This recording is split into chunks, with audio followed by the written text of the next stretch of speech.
Hey everyone, this is Bill Krieger from the Veterans Archives podcast, where we preserve and share the incredible stories of our nation's heroes.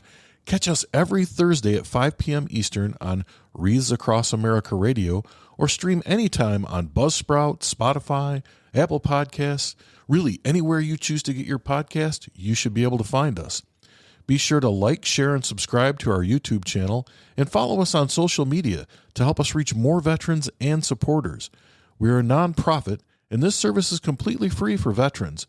Every story matters, and every voice deserves to be heard. Spread the word, honor our heroes, and join us on this mission. Follow, share, and tune in, because their story should never be forgotten. Learn more at veteransarchives.org. We'll see you there. Today is Thursday, August 28th, 2025. We're talking with Gary Scott, who served in the United States Navy. Good morning, Gary. Good morning. All right, we're going to just start right out with a hopefully an easy question. When and where were you born? I was born in Pontiac, Michigan, 1942. Okay. Did you grow up in Pontiac then? No. All right. How long? So you were just born there, but you lived someplace else? Yeah. All right. Where'd you grow up? Mostly Clarkston. Okay. Yeah. And any brothers and sisters? Yeah. One sister, two brothers. Okay. Where'd you fall in that pecking order? I was the top. I was first. Okay. So were you the typical oldest sibling then? You took charge of stuff? Yeah. Okay. And what can you tell me about your parents, your mom and your dad? My mom stayed home. She did work one time in Rochester at some cleaners there. Mm-hmm. And my dad was in the excavating business. Okay. So he wasn't too happy when I joined the Navy. Oh, well, we'll talk about that, I'm sure. Can you tell me just kind of briefly, what was it like growing up then in Clarkston, and what was it like as a kid? Well, it was pretty good there. There was like two classes, though. Us people out in the country were different than the ones downtown. They thought they were special, so different level there. So. Now, did you live, were your neighbors close or kind of, were you far apart from your neighbors then where you lived? Oh, they were pretty close. Were they? Okay. All right. What about school? How was school for you? Clarkston High School, that was good. Yeah. Any sports or anything particular you remember about going to school? No, I wasn't in any sports there. I just kept my nose in the books and get it done, get out of there. All right. All right. So you get through school, and then is that when you joined the Navy? Is right after school? Yeah, because I was pretty high on the list to go to Vietnam. Uh-huh. And so I went down and joined the Navy on January 19th, 1971. And then on the ship, you get three hot meals a day, you get a nice bed, and you get a hot shower every night. Yeah, that's true. So, and I made a lot of the fresh water for the showers and the boilers. Worked the evaporator down in the engine room. Okay. For the ship. So you were saying a few minutes ago that your dad wasn't real happy about you joining the Navy. No, because he wanted me to stay there and work with him, in the business. And then when I got out, he said, I got a brand new excavator waiting for you. I'll take you over there and get going. He was ready for you. Yeah. Was that sort of his dream, is to have you work with him then? Yeah. Okay. All right. So he got over being mad at you then? Yeah. Oh, very good. Well, talk to me a little bit about basic training. What was it like? What do you remember about when you first got there and how you felt about your decision to join the Navy? Well, it was pretty good, except we first got there at night, went to bed, and this guy come in the morning with a garbage can with a baseball bat inside, waking everybody up, And then we got that bicycling shot in the rear end. Then we were all laying down. The drill sergeant, he said, I'll work that out of you. Got to get up. Yeah. And you know what? I remember that. And it really was for our own good to get that lump out of our butt there. That was painful. Yep, for sure. Now, where did you go to basic? Great Lakes. Okay. All right. And how was that? Cold. I was in there in January in the snow. We had sidewalk watch. Go out and sweep the sidewalk off. Yeah. So you were there for, was it 12 weeks for Navy Basic at the time? I was there for 3 months. Uh-huh. Then I went home for a week, come back, and spent 3 months in engineman school. Okay. So that was your A school then that you went to? All right. And then from there, what happens next? Then, let's see, what month was it? So it would have been June, maybe? June or July. Yeah. Got on a train and went to New York to get the ship. It was in dry dock. Uh-huh. They were scraping the bottom. And went there then, got on the ship, and got settled in. Then we took off. How long were you in dry dock? It didn't take them long to finish up when I got there. I wasn't there a couple of days and they got done. Oh, okay. They so you loaded were everything up. right at the tail end then. Yeah. All right. And now you were on an AKA. Right. Can you maybe talk about what an AKA is and what kind of work you did there? Well, I was a diesel repairman, and the AKA, we carried 100 Marines with us wherever we went, put them ashore every now and then so they could play games, and then go back and get them later. And we did that all the time I was in there. Okay. And where were you stationed out of then? Norfolk. Okay. And that was, what, 4 years in Norfolk then? Mm-hmm. All right. And did you, so where all did you travel to from Norfolk? Well, we went to the Mediterranean twice, 6 months at a time, 62 and 64. Went to the Caribbean about 5 or 6 times. When we first got on the ship, we headed to Guantanamo Bay for a shakedown cruise, and went to firefighting school there, and then we headed out. Okay. And where'd you go from Guantanamo? Well, we went to quite a few Caribbean islands, Uh-huh. and then, yeah, that's about it, other than the 2 Mediterranean cruises. Okay. Well, talk to me about your med cruises. I've been on one myself, and I really enjoyed it. How was it for you? It was great. Yeah. Look at some pictures in here. Yeah. I couldn't afford to go that much traveling on my own money. Right. So, Right. Uncle Sam paid for everything, so. Well, and I think in the day it was join the Navy, see the world, right? Yeah. Yeah. So you got to do that. Well, I did put in for transfers after I went in there, I don't know, 3 years or something like that. And I put in transfers 3 times, and they turned me down both times. Said my rate was too critical, couldn't leave. So I wanted to go to the West Coast for a while, Right. see some more of the world, but it didn't happen. I feel like whenever they tell you no in the Navy, they always say your rate's too critical, right? And I'm trying to figure out, well, what rate isn't critical then? Well, my rate wasn't, in my eyes, wasn't really critical because we had spare engines already sitting on the deck, all built up and everything. So for the landing craft, and then covered up with canvas, and they're ready to go. So Oh, yeah. I don't know. It's what they said. I think it's just their way of saying no. Yeah. And giving you an excuse for it. What do you remember most about your med cruises then? Is there some place in particular that you liked more than other places? I like Greece better than I did Italy and Barcelona. Okay. People were more friendly, and it was good food. Do you remember where in Greece were you at? I was in Athens, and I was in Island Road, Rhodes Island, and a couple other islands that were Greek. Never the fancy one, Santorini. Never got there. Oh, my wife's Greek, so she'd be happy to hear that you enjoyed the other Greek islands that did. much. Have you been back since?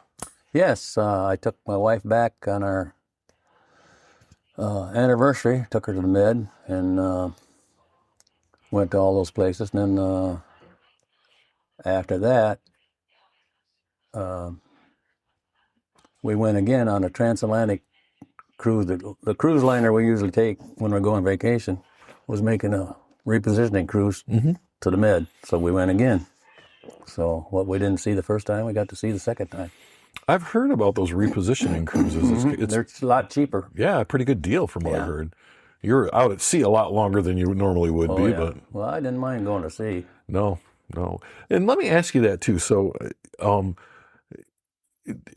there's something about being at sea, at least I think, like it's just different. Mm-hmm. Do you still get that feeling like when you look at the pictures of your ship and things like that? I mean, you really kind of have fond memories of being out at sea? Oh yeah, nice fresh air, and we only had one rough time in the North Atlantic, but most of the time it was pretty easy. Mm-hmm. And yeah, I liked it. Never had any of those storms coming up through Hatteras to get back to Norfolk ever?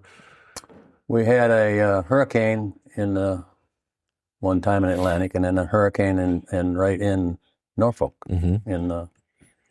right in the bay there. We had to pull away from the pier and go out in the middle of the river there and drop both anchors and run the engines to keep steady. Yeah. So, 2 hurricanes. You know, I think that's something people don't realize either. Like when a hurricane hits, the ships go out. Mm-hmm.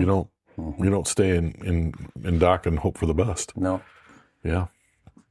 So is there anything else about your time in the Navy that you'd like to share? Any other experiences or memories about that?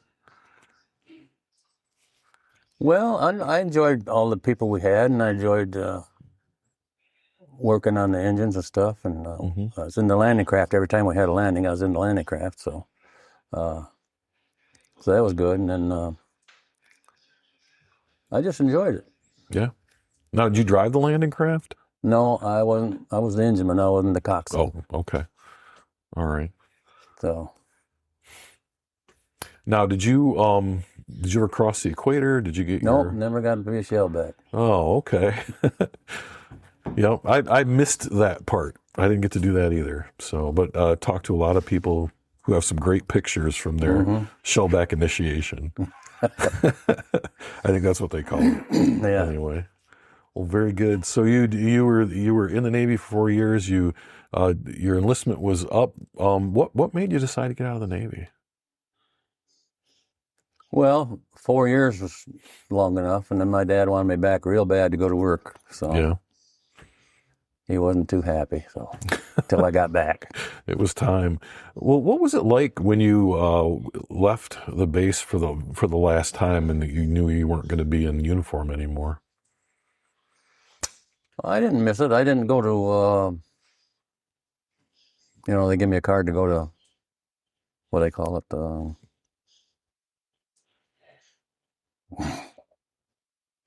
Forget what they call it. Oh, the exchange, what was No, you go to meetings and stuff, but it's not. like a transition Yeah. program? Yeah. Okay. I never went. Didn't see any need. Yeah. You knew what you were going to do, right? When you got. So when you left Norfolk, then you just flew straight home? Yeah. Okay. And you weren't married at this point, No. were you? Okay. All right. So you got home and talk to me about, what was it like to come home after being gone for so long? It was good. My young brother there, he was glad I got back. He was glad to see me, and yeah, I was glad to get home. Yeah. And so But I did enjoy the Navy. I enjoyed being at sea, especially when you come out of a city or something, go out, the water's nasty looking until you get to a certain way, and then it's like a line across the water, and then it's nice water, clean water. yeah. So You have those days when it's like a mirror, right? Yeah. Where it's just still and yeah. Yeah, it's been a long time for me too, but I still remember those days. yeah. I can't talk my wife into going on a cruise. No? No. Oh, they're great. I wish I could. Good food, and it's all good. Shows, Yeah. music. Everything you could want right there. Yeah.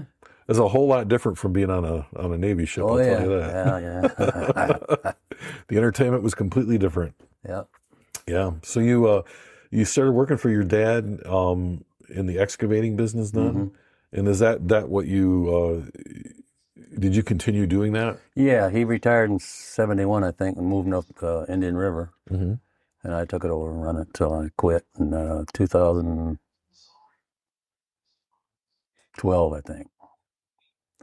There wasn't any commercial jobs coming up on the screen, and there wasn't any housing going on then. So I said, it's time to close the doors. Yeah. And my son wanted to keep going. I said, no, we can't. There's no work. It's time to close the doors. Right. So tell me about when did you meet your wife and how? Let's see. I met her in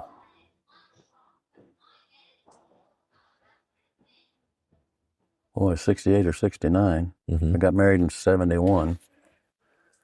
And she went to Waterford High School. I went to Clarkston. Mm-hmm.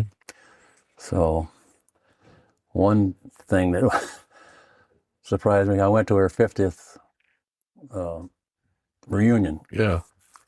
And she said, I want to introduce you to one of the guys. I said, okay. So we went over there and she says, this is my husband, Gary Scott. He said, Gary Scott, he's a legend. What he did was poured footings and poured walls. And I dug basements level. They didn't have to fill in. They didn't have to dig a hole. It was level. I used a transit or something like that, so I kept it level. So they loved that all, and cement guys loved me. Oh, yeah. Make their job easy. Yeah. Well, that surprised her. Didn't even know you were a legend. No, she said, "Did you have fun at the reunion?" Well, why not? I'm a legend. That's right. Yeah, that was fun. Yeah. So how many children do you have? 2 boys. Okay. And were they born fairly close together, or are they close in age? 3 years apart. One's 50 and one's 37, 38. Mm-hmm. All right. What was it like? Run the business and having boys run around, because boys can be a handful, can't they? Oh yeah, sometimes. Yeah. I didn't have any trouble though. Man. Sometimes they went with me. Uh-huh. So. Now, did your sons go into business with you as No. well? Okay. No. Well, my young son did. Uh-huh. That's when we closed the doors. That's when I closed the doors, when there wasn't any work. Yeah, you had the bust in 2008, and it took a long time to come back from all that, didn't it? Yeah. So what did you do after you closed the doors? I drove cars for Jack Roush for 9 years. Okay. I went to a place, they had new cars from Chrysler and some foreign cars. And you go in the morning, they give you your paperwork, what car you was getting, and then they had a GPS on the dash. You just followed the route, nice and easy, all by yourself, nobody with you. So once in a while, you had somebody checking the stuff on the radio, make sure you worked, and done that for 9 years. So where'd you did you take the cars to dealerships then? No, we just drove them around, test drove them. Oh, okay. And come back, write a report on what was wrong with them, and stuff like that. Okay. Now is that Roush Engineering? Is that who that company is? Yeah, or? Jack Roush. Yeah. Okay. They actually do a lot of work with veterans. Do they? Yeah. I see them at a lot of different meetings and things like that. So that's kind of interesting. You get to these are all the newer cars then that you're driving. Brand new, right from the factory. Wow. And you test drive them, write up a thing on the end of what was wrong with them, what was good with them. Mm-hmm. So the softest seats, though, were in the Dodge pickups, not in the cars. Really? Yeah. Yeah. I like the Dodge pickups myself. I had one, too. Yeah. Just until recently, my wife said, too much money in insurance, 2 cars, so got rid of the pickup. Yeah. Well, I think I got rid of my pickup about 8 years ago. Little secret, my wife accidentally hit the mirror on the garage too many times, so I thought it was time to get rid of the truck. So we moved to a car as well. Yeah, we do a lot of traveling, so we got a new Hyundai that's 6-passenger, and I told him, I said, I don't want a 6-passenger with little kid seats in the back, because we haul 6 adults when we go somewhere.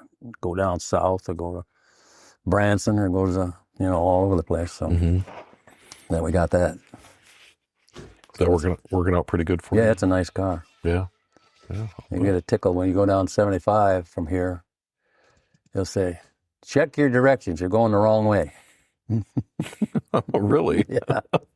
Because they shifted the lanes. Oh, that's right. Yeah. Yeah, they're fixing all the roads at once, as a matter of fact. Well, the northbound lane used to be north, now it's south. So, yeah. Yeah, it'd tell us every now and then. It told us 2 or 3 times coming home yesterday. Well, it's funny. I didn't think about that, but when I travel to Detroit, my GPS does the same thing. It's like keeps trying to shift me over, like I'm doing the wrong Well, this thing. car talks to you. Oh, very nice. And when you get out, it says, check the back seats. Make sure there's no kids or anything back there. Mm-hmm. It's a nice car. Yeah. Well, back to your excavating business, though. So you did a lot of the excavation for like the Detroit area then, or the Clarkson area? No, mostly in Oakland County. Okay. All right. Yeah. So there's probably a lot of houses out there that Oh, yeah. you can drive by and you know that you did that basement. I've done that one. Yeah. Is that a source of pride for you, being a legend and all? Yeah. That shocked my wife. Yeah. Yeah. Yeah. So you've been married for how long then? 54 years? 54 years. Wow. Congratulations. Yeah, thank you. What's the secret? Well, we're total opposites, but we do get along. Well, they say opposites attract, Mm-hmm. for sure. Well, you have some paperwork and stuff here. What do you want to talk about? Any of this that you have? Well, I got that cruise book you can look through. And Yeah, I've been kind of flipping through it as we're talking. some stuff here on the Capricornus. Mm-hmm. You can read. All right. Now, was this a fairly new ship then when you got to it? No, Okay. it was in World War II in the Gulf of Leyte, and I just got a book Yeah, tell me about that. on that. And I just read that book, and it was one of the biggest decisions in the war. Once they took Leyte, got the Japanese off there, they pretty much done. Yeah. Let's take a quick break. Hey, listeners, we need your help to keep the Veterans Archives podcast going. We're a nonprofit dedicated to preserving the stories of our nation's heroes, and we provide this service completely free to veterans. Your support helps us record, share, and archive these incredible stories so future generations never forget the sacrifices made for our freedom. Every donation, big or small, makes a difference. Visit veteransarchives.org to contribute today. Help us honor their service by ensuring their voices are heard. And thank you for your support, and thank you to all the veterans who have served our country. So, Quite a history. she was in the Pacific then, and when I got her in the Atlantic. Mm-hmm. And so back in 1977 when she was decommissioned, do you know what happened to it from there? It went overseas somewhere to be scrapped. Oh. Yeah, I saw, so my ship had been commissioned in 1959 and it saw action in Vietnam. And then by the time I got to it in the 1980s, it was pretty used up. And they sold it. And I just saw pictures on the internet where they were scrapping it. It was kind of hard to see. Yeah, I didn't see it, but that's where it went. Yeah. And you spend a lot of time on those ships. You really get to know them. Mm-hmm.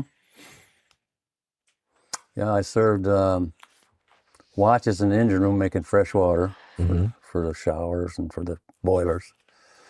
Then I had a watch in after steering, sit there and watch the rudder move. I don't know what that was for. And then I had a lifeboat watch there occasionally, so 3 different watch schedules.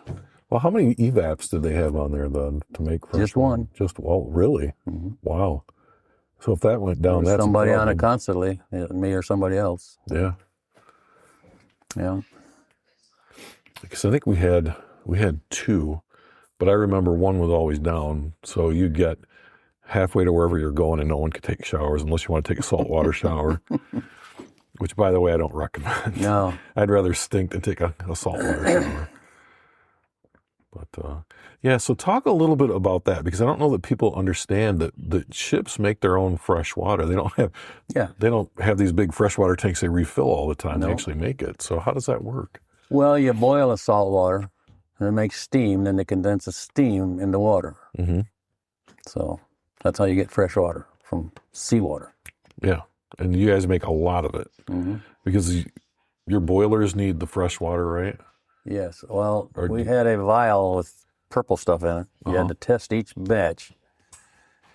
If it wasn't clean enough for the boilers, it had to go to drinking water. Mm-hmm. It had to be absolutely pure to go to the boilers. They didn't want to get lime in them tubes. Right. Because the heat and the lime caused, yeah. That's interesting. If it wasn't good enough for the boilers, you guys got to drink it then. Wow. Well, still good. Oh, yeah. I don't know.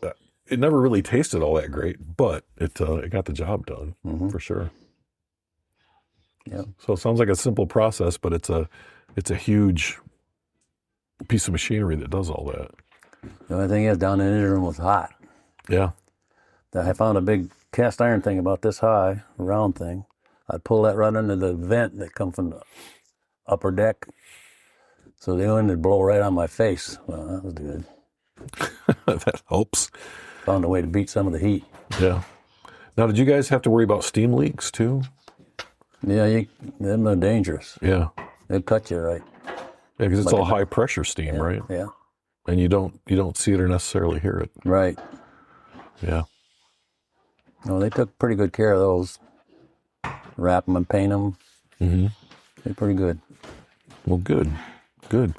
Well, is there anything else that you wanted to talk about, or that we haven't covered here about your time in service, or anything else?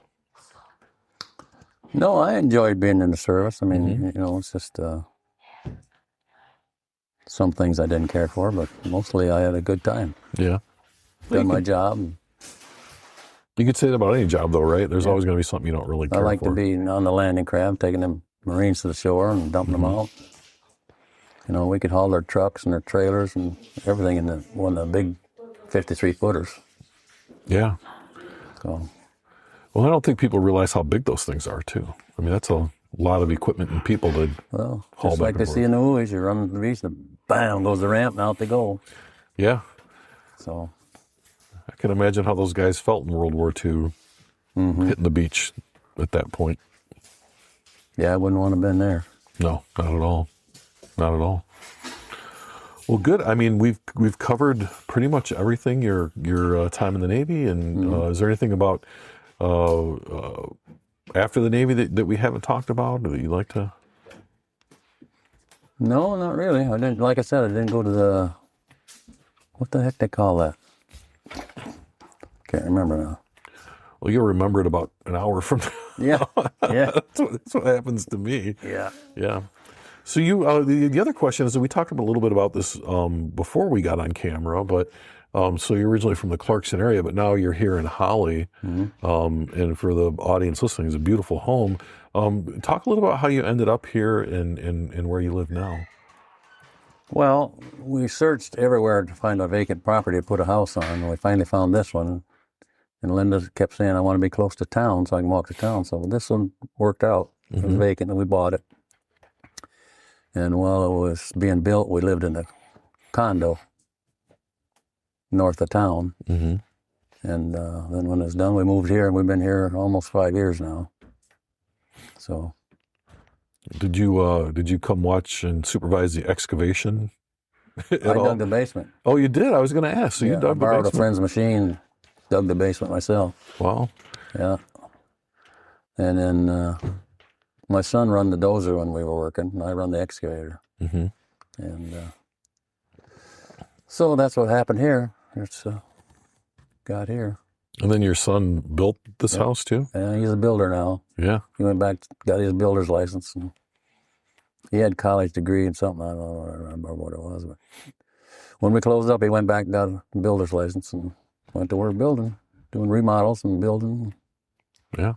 So that's sort of running your family, do you think? I mean, your dad was an excavator, and you were an excavator, and now your son is in the building trades. Yeah.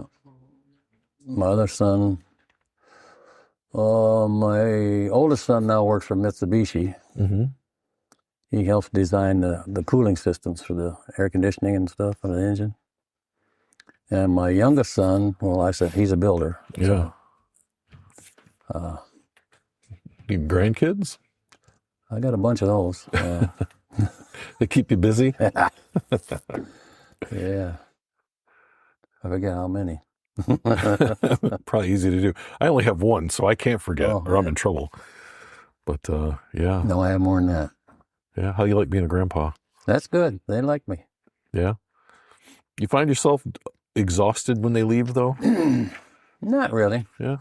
I remember my granddaughter, my youngest son's daughter. He only had one daughter. We used to play, have a tea party. I'd sit down with her when she was little, and we'd have fake tea. Mm-hmm. And where we lived in Clarkston, our old house was on one road, and then I got on the main road, on Mabee Road, and built a house. Well, my granddaughter would come through, and she called that the secret way, because she could walk from her house to our house without going out in traffic. Oh. So that was good. Yeah. So that was nice. Tea parties and secret passages. Mm-hmm. Well, that's kind of cool. Yeah. Seems like life's been pretty good to you. Oh, yeah, so far. Yeah. Other than recently, I had a couple of falls, so... Uh-huh. I was at the National Cemetery one day, standing up next to this guy's car, and all of a sudden I'm on my butt on the ground. Don't know what happened. And then my wife was doing something here with a hose, watering something. She said, I was sitting on the deck there. She said, come and help me. So I got up and boom, fell down, hit my head, and I had 12 stitches. Went to the hospital for 2 days. Oh, my gosh. So I'm trying to get through all that. So I don't know what caused it. Yeah. I don't know. They haven't found that out yet. They took away a bunch of my medicine that causes that dizziness or whatever it was. Mm-hmm. So they took away a bunch of those. So I'm getting better. Well, good. So I use this walker pretty much. But now I'm getting where I can go without that if I have to. Yeah. You don't seem like the complaining type of guy. So, Mm. oh, very good. Well, all right. We've talked about a lot of things. We covered your life. I always ask this one question before we close out a conversation, and that is, when someone's listening to your story years from now, when neither one of us are still here, what message would you like to leave for people? About my time in the service? Your time in the service, or just about your life in general, or a piece of advice that you would give to people, just anything like that. Well, I had a good time in the Navy. I enjoyed that. Now that I'm home and don't work anymore, we go a lot of places. We travel a lot. We go to Florida in the winter, every winter, and go all over Florida, different condos and different places. Mm-hmm. And it's been great. Well, good. All right. Well, thanks for taking time out of your day, Gary, to sit here and talk with me. I really appreciate it. Thank you. That's good. That's a wrap for this episode of the Veterans Archives podcast. We truly appreciate you taking the time to listen and honor the incredible stories of our nation's heroes. Don't forget, you can catch us every Thursday at 5 p.m. Eastern on Wreaths Across America Radio, or stream past episodes anytime on Buzzsprout, Spotify, Apple Podcasts, and as I've said before, any place you can find a podcast, you can find the Veterans Archives podcast. If you enjoyed this episode, please take a moment to like, subscribe, and share our content on YouTube and Facebook and TikTok and Instagram and across all social media. Every share helps us reach more people and preserve more stories. The Veterans Archives podcast is a nonprofit initiative, and our mission is simple: to give veterans a voice and ensure their stories are never forgotten. This service is completely free for veterans because their sacrifices deserve to be recognized and remembered. You want to help? Follow us, spread the word, and if you know a veteran with a story to tell, send them our way. Visit us at veteransarchives.org to learn more about how you can get involved. Thanks again for tuning in, and most importantly, thank you to all the veterans and their families for their service and sacrifice. Until next time, take care, and we will see you on the next episode of the Veterans Archives podcast.